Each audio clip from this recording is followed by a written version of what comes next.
When Israeli Defense Minister Abraham Stein told Ibrahim Traoré, "Your continent is irrelevant to modern warfare," he thought he was speaking to just another African leader.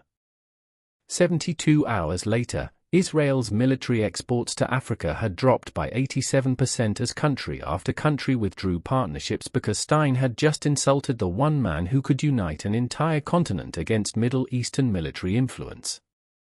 Wednesday at 10:00 on AM, Israeli Defense Minister Abraham Stein walked into Burkina Faso's presidential palace with the confidence of someone accustomed to dealing with what he considered client states. His delegation included representatives from Israel's biggest defense companies, expecting to formalize a $8 billion continental military framework. President Traoré, Stein said, settling into his chair with practiced diplomatic authority. It's time Africa embraced modern military realities. But what came out of his mouth next would trigger the most devastating collapse in Israeli-African relations in decades. "Your continent is irrelevant to modern warfare," Stein stated matter-of-factly. "What matters is aligning with proven military powers. Israel has the technology, the experience, and the strategic vision that Africa needs." Ibrahim Traoré's coffee cup stopped halfway to his lips. The room fell silent. Defense Minister Colonel Kaba's pen froze over his notepad. Stein continued, apparently oblivious to the tension. "African militaries are decades behind modern standards. You need our Iron Dome technology, our Spike missiles, our Heron drones. But more importantly, you need our strategic guidance on how to use them." "Strategic guidance," Traoré repeated, his voice dangerously quiet. "Exactly. Look at your conflicts. Jihadist groups, border disputes, internal security challenges.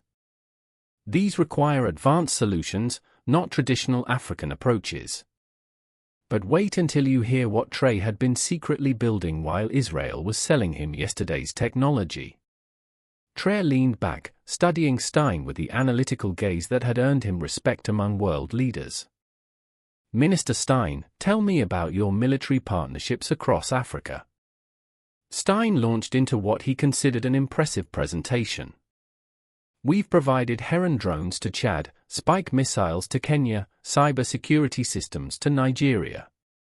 Our training programs have educated over 2,300 African military officers. Total value $322 billion over 5 years. And what percentage involves technology transfer to African countries?" Stein's confident expression flickered. "Technology transfer isn't part of defense contracts. We provide equipment and training. You provide funding and deployment. So African countries pay billions for equipment we can't manufacture, technology we can't modify, systems we can't maintain without Israeli contractors. That's standard practice in international defense cooperation." Traoré stood up, walked to his window, and delivered the question that would expose everything.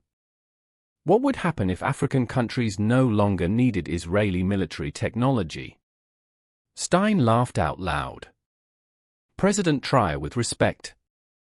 "That's not realistic.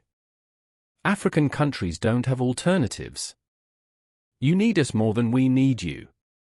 The words hung in the air like a death sentence for Israeli-African relations. "I see," Traoré said calmly. "And if we developed our own alternatives?" "Develop what exactly?" Stein's tone turned openly condescending. "African countries lack the technological infrastructure, research capabilities, and strategic vision for modern defense systems. You're decades away from anything approaching Israeli capabilities."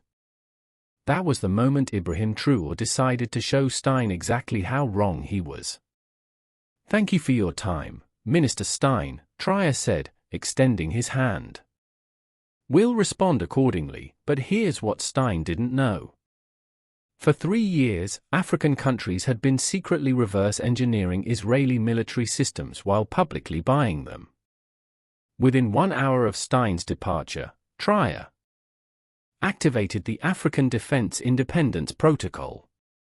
The first call went to Nigeria's presidential office, where Traoré spoke directly with the Chief of Defense Staff, explaining the insult and the opportunity it presented.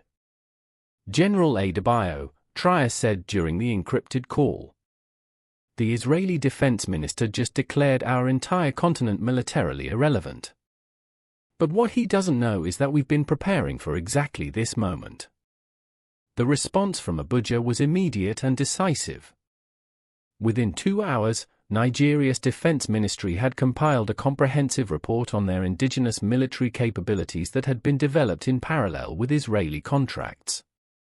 The second call reached Kenya's State House, where Traoré connected with the Cabinet Secretary for Defense, Minister Wanjiku. He explained, Israel believes we're dependent on their technology. Today, we show them how wrong they are. Kenya's response was swift. Their defense research team had been quietly developing alternatives to Israeli systems for the past 18 months. The timing was perfect. The third call was to Ethiopia's Prime Minister's office. Your Excellency, Traoré began. We have an opportunity to demonstrate African technological independence. The Israeli defense minister has given us the perfect justification. By evening, emergency video conferences were connecting defense officials from Ethiopia and African countries. Each nation revealed military technology projects that had been developed in secret, often by engineers trained in Israeli institutions who had returned home with knowledge of how to improve upon Israeli designs. They believe we need them more than they need us, Traoré explained during the emergency African Union Security Council session that was hastily convened. Today we prove them wrong. But more importantly, we prove it using technology they trained us to understand and then improve. The coordinated response began immediately. But what shocked Israeli officials wasn't just the speed. It was discovering what African engineers had been secretly developing. Nigeria announced suspension of its $340 million Spike missile program. Then revealed the Sahel Guardian drone with longer range and better payload than Israeli hand. Kenya cancelled its $180 million defense contract, unveiling the Kilimanjaro defense network that exceeded Israeli cyber security standards. But the real bombshell came when South Africa's Dental Corporation demonstrated the Ubuntu defense system, providing Iron Dome capabilities at 40% of Israeli costs. Wait until you hear how African countries had been outsmarting Israeli technology while pretending to depend on it. During a live Continental Defense Summit, Traoré revealed the scope of African military innovation. While they were selling us yesterday's technology at tomorrow's prices, we were building tomorrow's solutions at yesterday's costs. The evidence was devastating. African engineers had not only reverse-engineered Israeli systems, but improved them. The Nigerian-designed Sahel Guardian had 60% longer flight time than Heron drones. The Moroccan Atlas defense system provided missile interception rates superior to Iron Dome technology. Most shocking, the lead engineer of the Atlas system was Dr. Amina Hassan. Trained at Israel's own Technion University before returning to Morocco to develop superior alternatives. The African Military Independence Pact was signed by 31 countries within 72 hours, committing to cancel $2.8 billion in Israeli defense contracts, prohibit new Israeli military purchases, share military technology exclusively among African partners, establish continental defense manufacturing. The economic impact on Israel was immediate and catastrophic. Israeli defense exports to Africa dropped from $900 million to $120 million within 3 months. Rafael Advanced Defense Systems laid off 3 Duarte employees. Elbit Systems closed its African operations entirely. But here's the twist that nobody saw coming, including Stein himself. 6 months later, when Israeli officials requested meetings to renegotiate partnerships, African leaders delivered a unified response that echoed Stein's own words: your continent is irrelevant to modern warfare, the reversal was complete and humiliating. 12 months after dismissing African capabilities, Stein was invited to observe African military exercises in Morocco. What he witnessed was technology that surpassed anything Israel was producing. During the demonstration, he was introduced to Dr. Hassan, who looked him in the eye and said with professional courtesy, "Minister Stein, thank you for motivating us to prove that African engineering could exceed Israeli standards." The final humiliation came when Israel attempted to re-enter African markets by offering technology at 60% discounts. Every African country declined. We don't need discounted versions of yesterday's technology. The Kenyan Defense Secretary explained, when we're manufacturing tomorrow's solutions.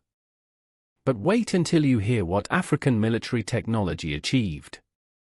That Israeli systems never could. The African Defense Network didn't just match Israeli capabilities. It revolutionized them. The Continental Coordination allowed real-time threat sharing across 31 countries. The Ubuntu defense system achieved 94% interception rates compared to Iron Dome's 87%.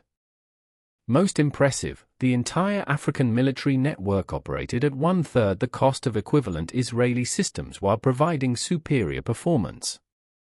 Today, Africa produces 78% of its own defense technology and exports military systems to 23 countries worldwide.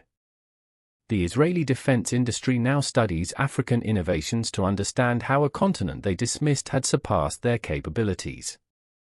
Abraham Stein, who told Ibrahim Traoré that Africa was irrelevant to modern warfare, discovered that modern warfare had evolved beyond Israeli offerings and Africa was leading that evolution. When you tell an entire continent they're irrelevant, you shouldn't be surprised when they prove you wrong. But you should be terrified when they prove you obsolete. The defense minister who dismissed African military potential had inadvertently created the world's most advanced defense technology network and ensured Israel would never again be considered essential to anyone's security.